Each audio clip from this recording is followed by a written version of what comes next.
Irmãos, graça e paz da parte de Deus Pai e do seu bendito Filho, nosso Senhor e Salvador Jesus Cristo. Amém.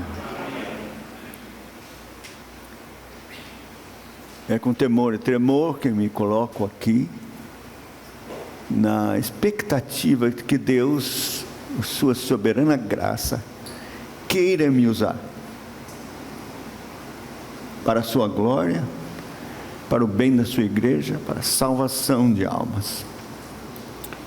Não temos nada, absolutamente nada de nós mesmos. Nossa confiança está na graça, na misericórdia, no poder de Deus.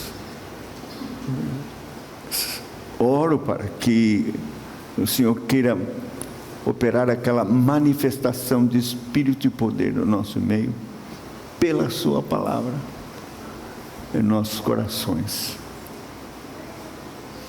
Vamos orar, pedir isso a Deus. Senhor, com temor e tremor, nos colocamos diante de Ti, Senhor, indignos pecadores, diante de um Deus santo, santo, santo. Senhor, quem somos nós? Está escrito na Tua palavra: quem vos requereu só pisardes os meus átrios. É verdade, Senhor. Somos homens de lábios impuros que habitamos no meio de um povo de impuros lábios. Somos parte de uma geração adúltera, incrédula, perversa, má. A nós compete o coragem e vergonha, como hoje se vê, porque somos transgressores da Tua lei, pecadores, imundos. Ah, Senhor, nos humilhamos diante de Ti, nos prostramos, confiando tão somente no sacrifício do nosso Senhor e Salvador Jesus Cristo, no seu sangue puríssimo, divino, que nos purifica de todo pecado.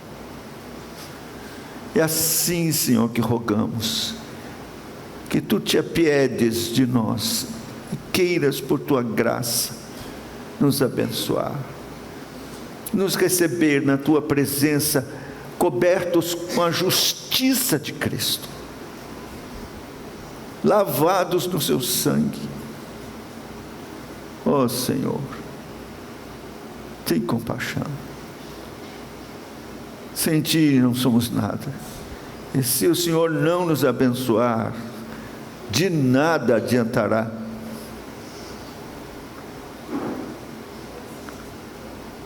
Então opera, Senhor Deus, por Tua graça, bondade, misericórdia em nossa vida. Glorifica o Teu santíssimo nome. Exalta o Senhor Jesus Cristo, Teu Filho bendito, nosso Salvador e Rei. Glorifica a Tua palavra e opera com poder, Senhor, no meio do Teu povo. Oramos assim, no nome santo e bendito do Senhor Jesus Cristo, nosso Salvador vivo. Amém. Antes de eu abrir a palavra de Deus, eu quero, porque eu vou falar a respeito de santificação, e é preciso, antes que nós tenhamos algumas informações importantes a respeito de certos equívocos que infelizmente está na mente, ou no inconsciente, ou no consciente coletivo da igreja. As pessoas pensam: mas recebi a Cristo, pronto, eu tenho os meus pecados perdoados, estou justificado, e isto basta. Mesmo que eu não viva lá a vida como eu deveria viver espiritualmente, mas está tudo certo, porque estou livre do inferno.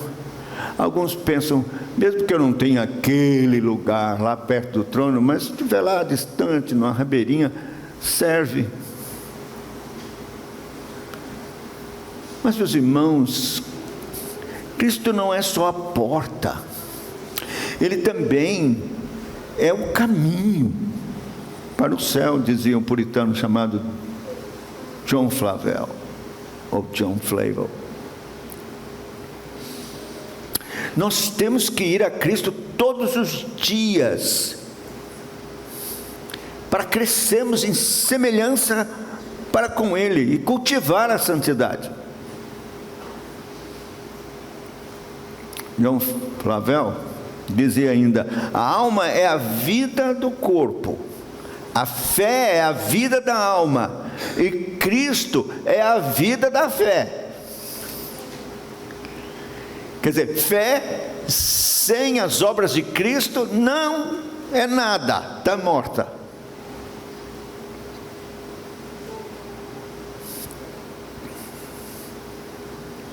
John Noel, outro puritano, dizia o seguinte: a santificação vem pela contemplação da glória de Cristo. Isto é aqui e será na eternidade. Uma contemplação da glória de Cristo. Aqui esta contemplação é pela fé através das Escrituras. Quando vemos a sua glória e somos feitos parecidos com Ele. Veja, santificação tem a ver com a sua comunhão com as Escrituras, diariamente, para ver a glória dele e ser parecido com ele. E eu não comecei ainda o sermão, eu estou só dando essas informações, porque é muito importante. 2 Coríntios, no capítulo de número 3, versículo 18, embasa esta verdade. Diz assim: e todos nós, com o rosto desvendado, contemplando como por espelho a glória do Senhor, somos transformados de glória em glória na sua própria imagem, como pelo Senhor o Espírito. Está vendo? Então, é contemplar a glória do Senhor como por espelho nas Escrituras. E assim vamos sendo transformados de glória em glória na sua própria imagem. Isso é santificação.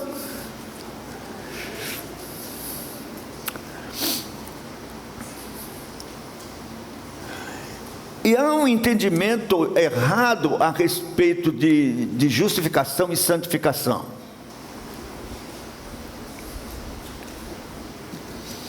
Veja, elas são doutrinas absolutamente ligadas. Eu diria, justificação e santificação seria como irmãos siameses, sabe que é ligados um com o outro. É impossível ter um sem desejar e buscar o outro. Como é que alguém pode pensar que tem justificação, que foi justificado, e não precisa ter santificação? Algumas coisas precisam ser corrigidas com relação a isso. Alguns dizem, justificação afasta a necessidade de santificação. Está errado? Nem devemos admitir a ideia de que a santificação nos conduz à justificação. Não, justificação não é pelas obras.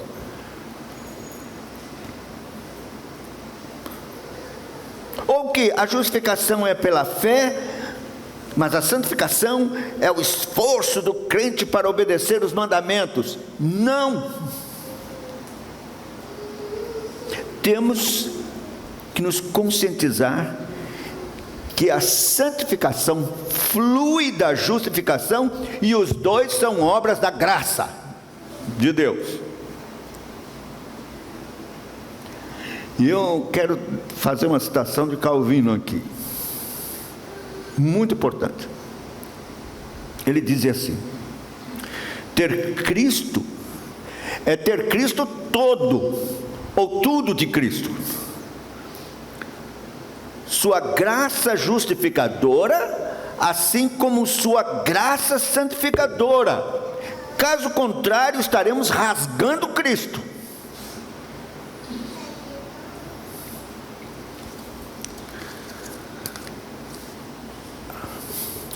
E eu quero deixar bem claro aqui, para que você entenda.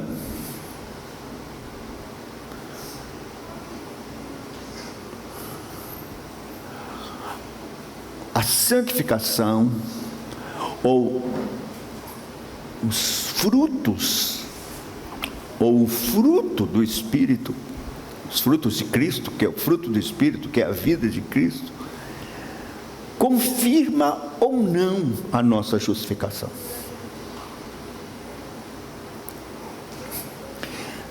Tem muita gente pensando que está salva, justificada, mas vive na prática do pecado e nunca nasceu de novo. Eu tremo ao pensar numa multidão de crentes, entre aspas, na antessala do inferno. E o texto de Mateus capítulo 7 diz isso, que haverá esta terrível surpresa: muitos crentes enganados naquele último dia serão lançados no mais profundo do inferno. Mateus 7 diz assim a santa palavra de Deus: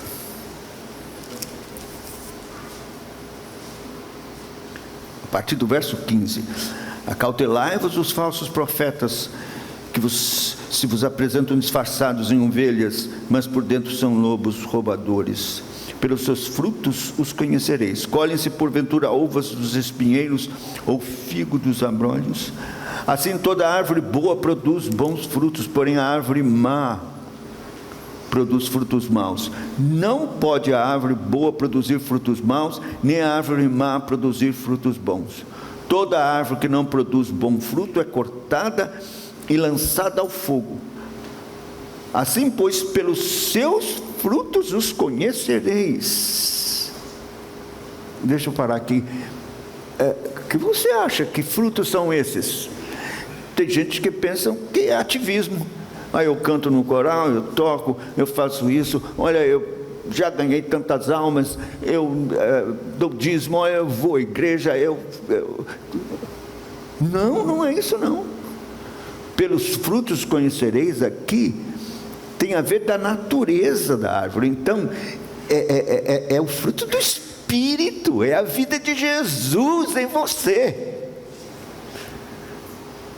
Porque tem muita gente que tem todo esse ativismo e não é salvo. Veja, agora o verso 22. Muitos,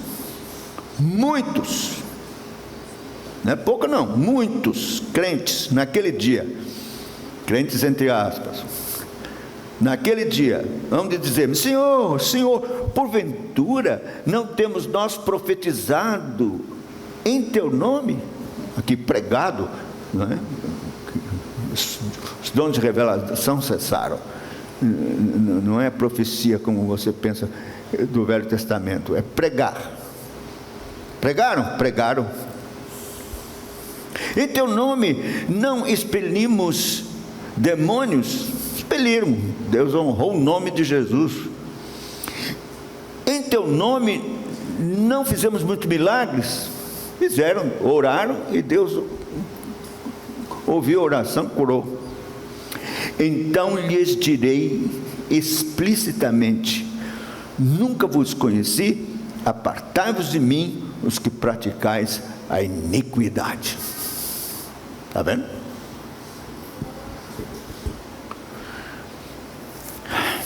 Então, querido, é essencial compreender que a obra do Senhor Jesus Cristo é uma obra completa. Não só Ele perdoa os seus pecados e os lava no seu sangue e justifica, isto é, declara você justo. Deus olha para você em Cristo e não vê nenhum pecado mais. Já pensou? Nenhum pecado mais. A justiça perfeita de Cristo cobrindo você completamente. Ele declara você justo. Mas você não é tornado justo. Você continua pecador. Lutero usava uma expressão em latim: simus justus et peccator. Ao mesmo tempo justo, pecador.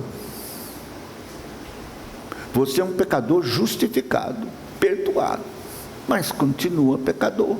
Tem um corpo da morte que você carrega, uma velha natureza.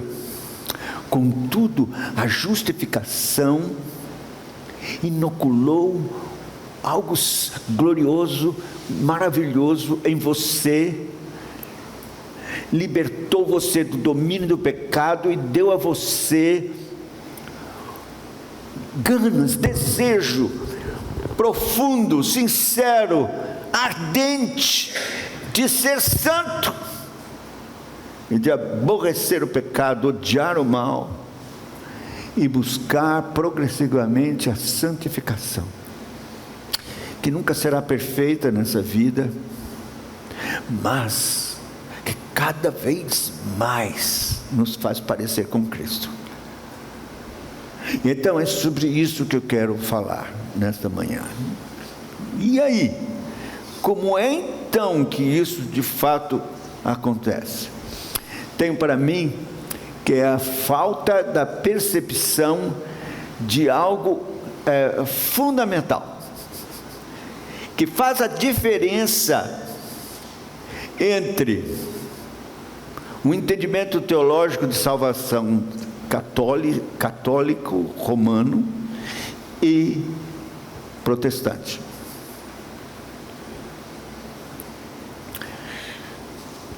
A Igreja Católica, na época da Reforma, ficou muito preocupada. As propostas da Reforma Protestante bagunçaram mesmo a mente das pessoas, especialmente, desculpa, meu irmão, que eu estou aqui sem muito... não tenho muito costume de usar isso. Bagunçou. Então o Papa ficou muito preocupado. E aí disse: o que vamos fazer? Nós precisamos de alguém que possa reorganizar a doutrina católica romana sobre salvação e vida cristã e tudo. E eles então contrataram um grande teólogo, filósofo, chamado Erasmo de Roterdã, e pediram que ele fizesse uma sistematização da doutrina de forma bem objetiva e clara, da doutrina católica romana. E ele fez uma sistemática, ele fez. E basicamente ele dizia o seguinte: o pagão que vem à igreja, que tem esse munus da salvação,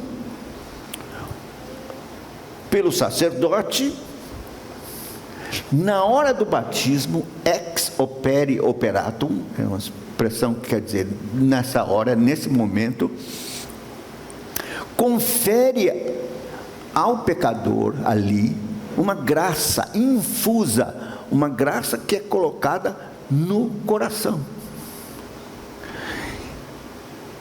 Claro, é uma graça de Cristo, que é colocada no coração, e essa graça vai ajudar o pecador a realizar obras meritórias, vai ajudá-lo a fazer o que é preciso fazer em obras meritórias para completar sua salvação e obedecer os mandamentos,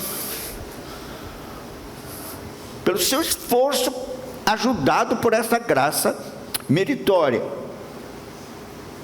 Se ele não conseguir até a morte, ele vai para o purgatório. Então lá ele vai ser purgado por fogo, até que complete a sua purificação e ele vai para o paraíso. Aí é que surgiu a heresia infeliz, não é, que das indulgências, porque a igreja tinha um tesouro, depósito, que era um tesouro de boas obras, que era sobra das boas obras dos santos, que conseguiram fazer para completar a sua salvação, ainda com um saldo de boas obras sempre depositado nesse tesouro, e só o Papa podia pegar as boas obras desse tesouro e transferir para quem quisesse. Aí surgiram as indulgências. Mas aí os reformadores disseram não em absoluto. Lutero se levantou de forma muito valente contra isso. Mas foi João Calvino que, por iluminação do Espírito Santo, através do conhecimento das Escrituras, que refutou Erasmo de Roterdã, através de uma doutrina chamada nossa união mística com Cristo. E isso é fundamental. Todo crente precisa entender isso. Nossa união mística com Cristo. O que é isso?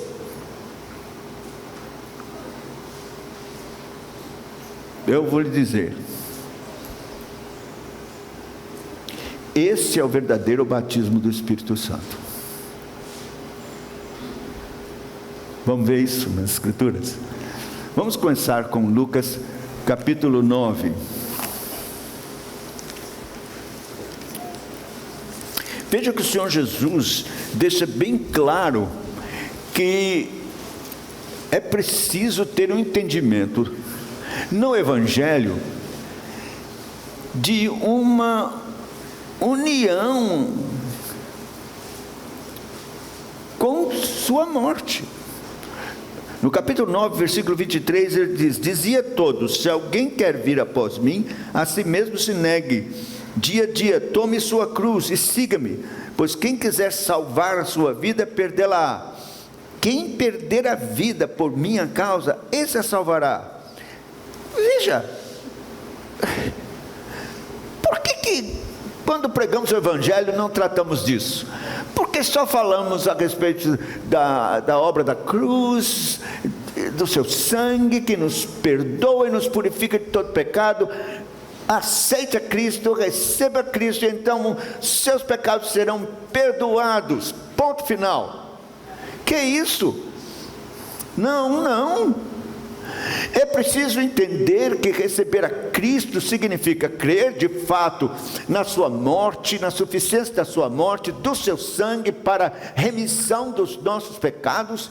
Mas é preciso entender que receber a Cristo significa uma entrega total, significa negar-se a si mesmo e tomar a cruz para morrer.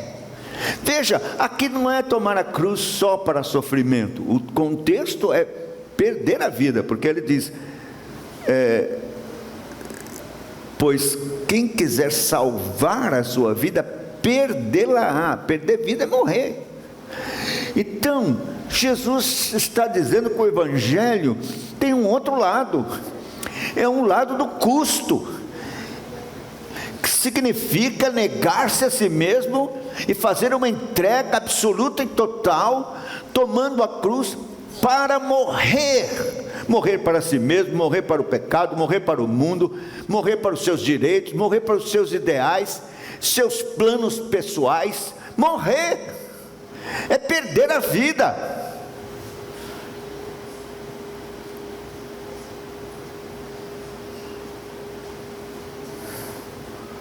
Não, as pessoas não querem morrer. Aliás, Satanás sabe que a cruz é a chave dessa libertação completa e total e da vida vitoriosa em Cristo. Ele sabe, então ele vai fazer de tudo para desviar você da cruz. Quando uma pessoa começa a se interessar pelo Evangelho, ele vai, corre e diz assim: olha, não precisa ir para a cruz não, eu posso lhe dar uma vida cristã sem cruz. Morrer dói, mas eu posso lhe levar no meu camarim e vou dar uma guaribada e você vai sair de lá crentão, sem cruz.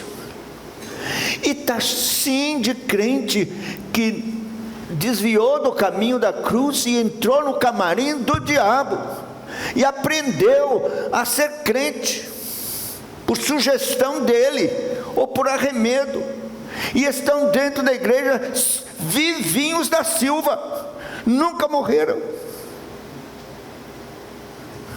e então não vão mesmo poder ter uma vida cristã vitoriosa e nem conhecer de fato santificação.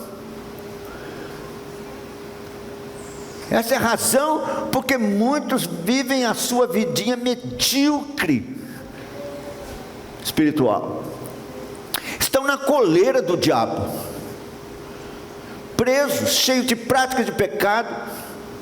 Eles olham para as escrituras e parece uma história da carochinha, coisa muito distante e não real na sua experiência, porque se arrastam espiritualmente, não morreram, não tomaram a cruz, estão vivos, querem viver uma vida que é a sua vida com as bênçãos de Cristo. Eles querem ser sócios de Cristo. Ele vai me ajudar nas minhas decisões, no que eu tenho que fazer, como eu andar. Eu vou ter um amigo, um sócio comigo, que vai me ajudar. Jesus não quer ser sócio de ninguém não, ele quer lhe matar.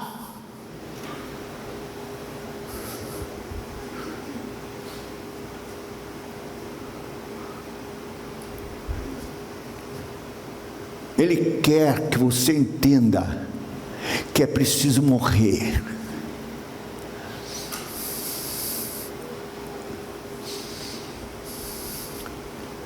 E que você nunca vai encontrar libertação e vida verdadeira nele, se não morrer, se não for unido à sua morte, sepultamento e ressurreição. Se não acontecer isso, não vai não.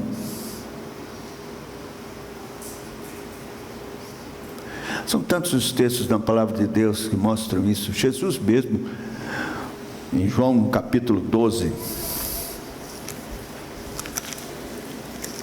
ele está ao passo da cruz. Ele chegou em Jerusalém para morrer. Era Páscoa. Então, um dia antes mesmo de ser preso, a partir do verso 20 tem uma coisa interessante aqui. João 12, 20 diz: ora, entre os que subiram para adorar durante a festa havia alguns gregos. Estes, pois, se dirigiram a Filipe, que era de Betsaida, da Galileia, e lhe rogaram: Senhor, queremos ver a Jesus. Filipe foi dizê-lo: André, Filipe o comunicaram a Jesus. Respondeu Jesus: é chegada a hora de ser glorificado o Filho do Homem. Em verdade vos digo, se o grão de trigo caindo na terra não morrer, fica-lhe só. Mas se morrer, produz muito fruto. Quem ama a sua vida, perde-a. Mas aquele que odeia a sua vida nesse mundo, preservá-la para a vida eterna. Imagina, Jesus está pregando uma multidão e chega esse grupo de gregos e quer ver Jesus. E fala com Filipe fala com André, aí eles assim vão lá, falam com Jesus, e Jesus dá essa resposta: chegou a hora de ser glorificado o Filho do Homem. Se o grão de trigo caindo em terra não morrer, fica ele só, mas se morrer, produz muito fruto. Eu não sei se Filipe e André entenderam. Eu acho que um olhou para o outro: que é isso? Mas os estudiosos da palavra de Deus, intérpretes, entendem o seguinte: esses gregos eram prosélitos, eles vieram da Grécia, adoravam a Deus de Israel. Eles vieram para a Páscoa, para celebrá-la, e quando chegaram lá, a cidade estava em polvorosa, cheia, Jerusalém estava cheia, e eles ouviram a sorrelfa, quer dizer, ao pé do ouvido, dizerem: tem um mestre, um rabino maravilhoso, que não fala como os escribas e fariseus, mas com autoridade, e realiza curas, expulsa demônios e ressuscita mortos. Tem um tal de Lázaro ressuscitado, que já estava cheirando mal e andando por aí, está aí, vivo. Mas tem uma coisa: já sabemos que as autoridades estão determinadas a matá-lo. A qualquer momento vão tirar a vida dele. E os gregos ouviram isso, e então pensaram: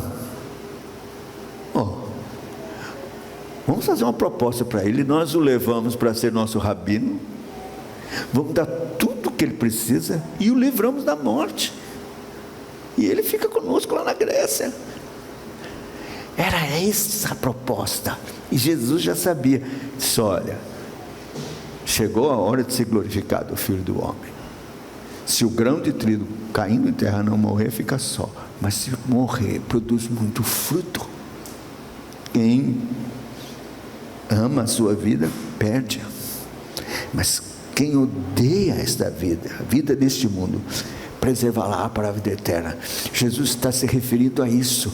Era necessário que ele morresse, nisto estava a sua glorificação. Era necessário que ele fosse para a cruz, era necessário para que todos os seus eleitos fossem com ele para a cruz, como grãos de trigo, e morressem para darem frutos. Então, é da maior importância compreender isso. E aí está a base para a santificação: é compreender nossa identificação ou união com Cristo na sua morte, sepultamento e ressurreição.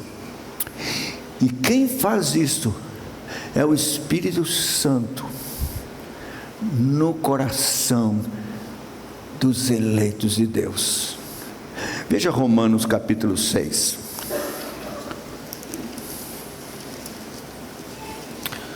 Eu vou ler até o verso 14, eu peço que você acompanhe essa leitura com interesse. Preste atenção. Romanos 6. Que diremos, pois? Permaneceremos no pecado para que seja a graça mais abundante? De modo nenhum. Como viveremos ainda no pecado, nós que para ele morremos? Ou porventura ignorais que todos nós que fomos batizados em Cristo Jesus, fomos batizados na sua morte? Fomos, pois, sepultados com ele na morte, pelo batismo, para que como Cristo foi ressuscitado dentre os mortos pela glória do Pai, assim também andemos nós em novidades de vida. Porque se formos unidos com Ele na semelhança da sua morte, certamente seremos também na semelhança da sua ressurreição, sabendo isto, que foi crucificado com Ele o nosso velho homem, para que o corpo do pecado seja destruído, e não sirvamos o pecado como escravos. Porquanto, quem morreu está justificado do pecado.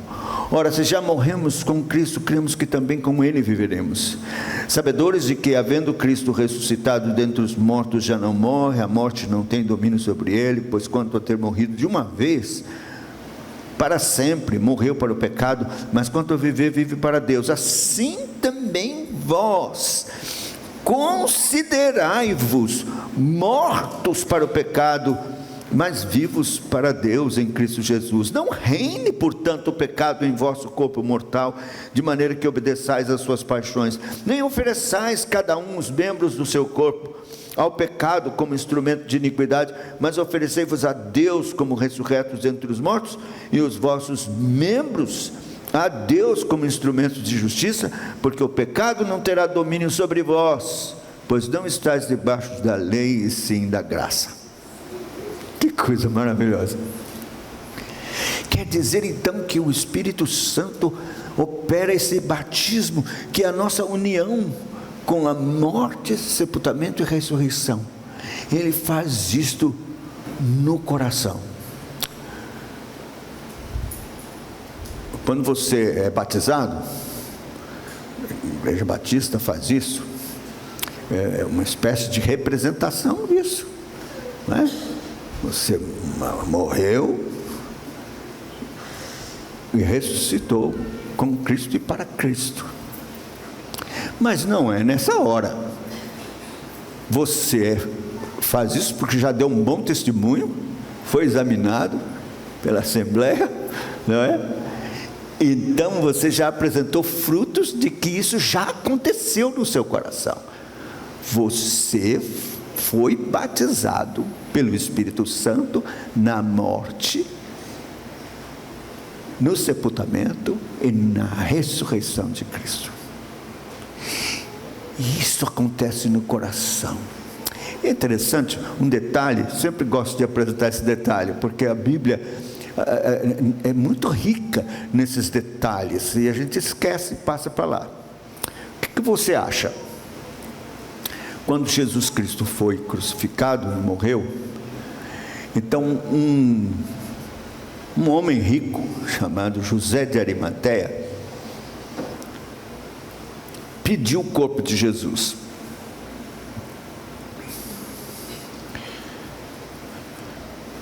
A Bíblia diz que ele esteve com um rico na sua morte. Então José de Arimateia, rico, foi e pediu a Pilatos o corpo de Jesus. Pilatos se admirou que ele já tivesse morrido, consultou o centurião e disse que de fato ele já morreu. Então ele concedeu. O que você acha? José de Arimateia com seus servos tiraram o corpo de Jesus, o envolveram num lençol, colocou os aromas que eles geralmente colocavam, não enrolou, e cada servo pegou numa ponta daquele lençol com o corpo e foram para a propriedade de José de Arimateia. A ideia é que parece que foi para algum lugar na propriedade, onde ele tinha um sepulcro novo, onde ninguém havia sido colocado. Onde? Que lugar? Impressionante coincidência. No mesmo lugar. Olha, veja João capítulo 19.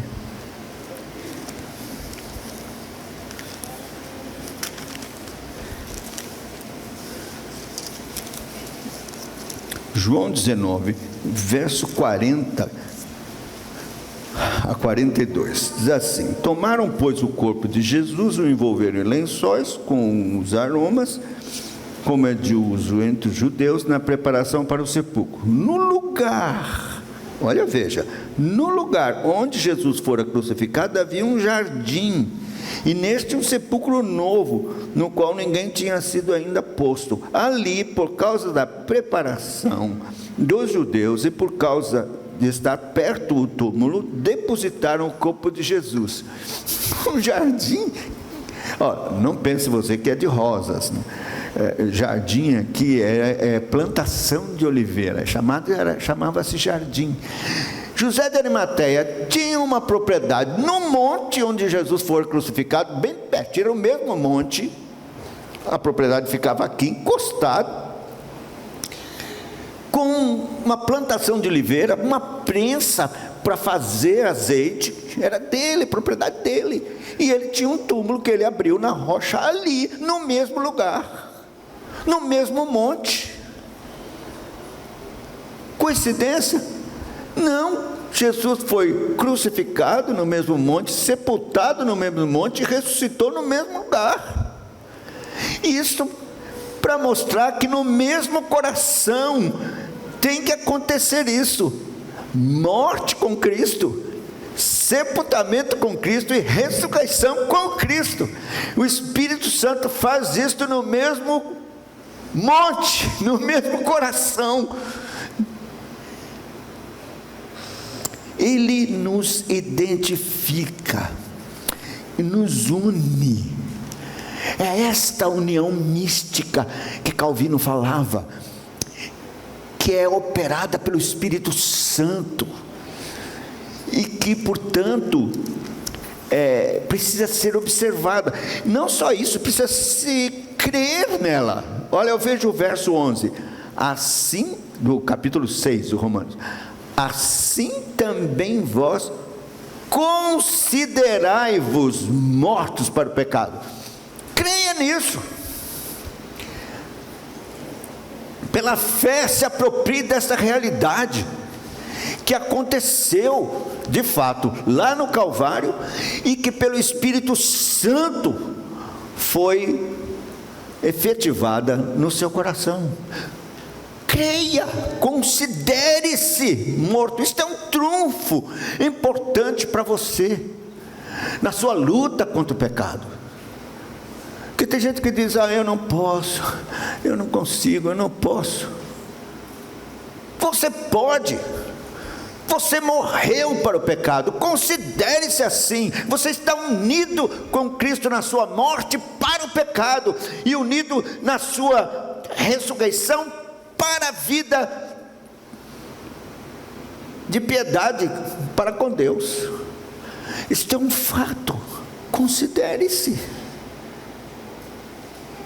Considerai-vos. Então, é preciso compreender isso. Como eu espero e oro que o Espírito Santo esteja falando no seu coração. Morrer significa perder a vida. Eu sei que você talvez esteja pensando, mas olha, eu queria ser médico, eu queria ser professor, ou eu sou professor, sou médico, sou isso, sou aquilo. Eu tenho que deixar tudo, então, morrer? Não. Perder a vida, perder seus planos, desistir deles, seus ideais e tudo, não significa desistir de ser isso ou aquilo, mas significa que você agora não vive mais para você. Em 2 Coríntios, capítulo 5,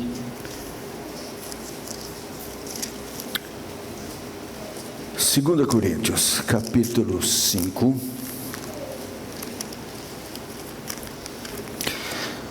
verso 14 e 15 diz assim: pois o amor de Cristo nos constrange, julgando nós isto: um morreu por todos, logo todos morrerão. E ele morreu por todos, para que os que vivem não vivam mais para si mesmos, mas para aquele que por eles morreu e ressuscitou. Está vendo? Então quer dizer que agora você quer ser médico, quer ser um professor, quer ser um advogado, ou seja qual for a sua profissão, será para Cristo. Médico para Cristo, professor para Cristo, vai advogar para Cristo. Cristo, o objetivo é a glória de Cristo.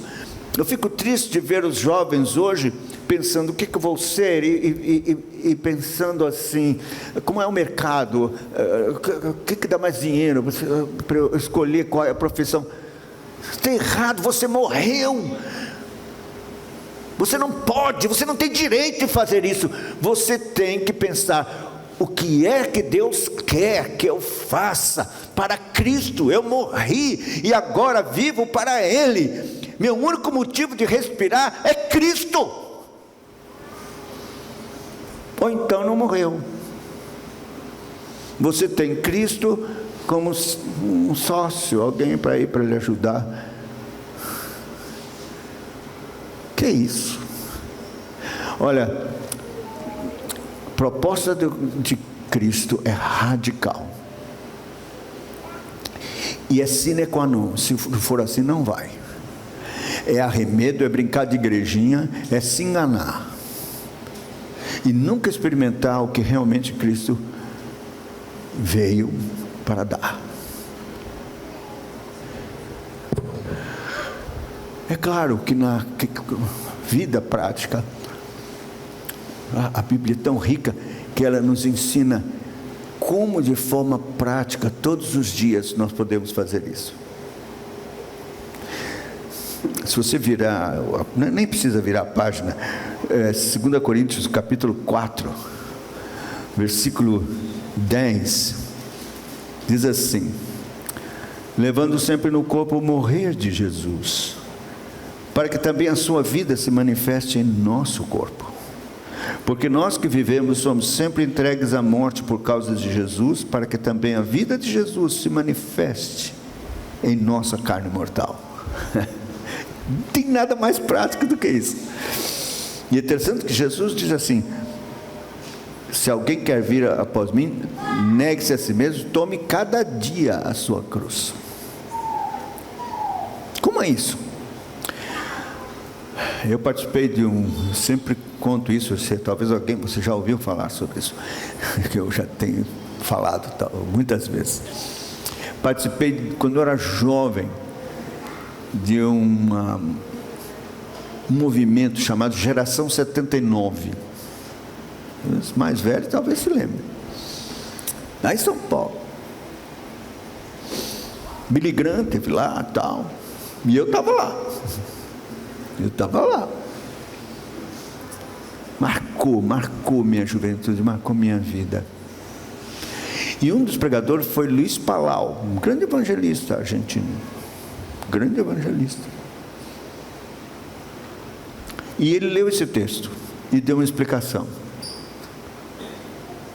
Como é levar no corpo o morrer de Jesus, para que a vida de Jesus se manifeste em nossa carne mortal?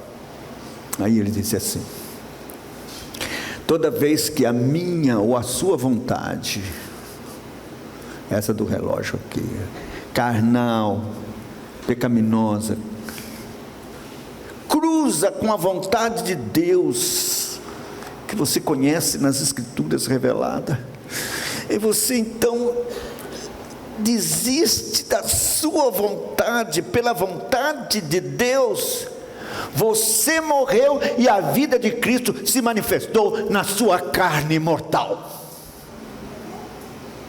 Vou repetir. Toda vez que a sua vontade, a moça se encantou por um jovem incrédulo, disse: ai, que coisa linda, cruza com a vontade de Deus, não vos subjugais ao jugo desigual. Cruzou a vontade de Deus e a sua, e você então desiste da sua, pela graça, pelo poder do Espírito Santo, considerando-se morto. Então você morreu e a vida de Jesus Cristo se manifestou na sua carne mortal. todos os dias. Tome posse, se aproprie. E assim, cada vez mais, você está fazendo morrer a sua natureza carnal, e a vida de Cristo cada vez mais se manifestando, e você cada vez mais parecendo com Cristo, cada vez mais santo, para a glória de Deus. Que o Senhor tenha misericórdia, e você compreenda, entenda, que é fundamental a doutrina da nossa união mística com Cristo. Caso contrário, você não passa de um católico romano, infeliz, no meio da igreja de crente, os protestantes. Deus tenha misericórdia e nos abençoe e nos ajude. Amém.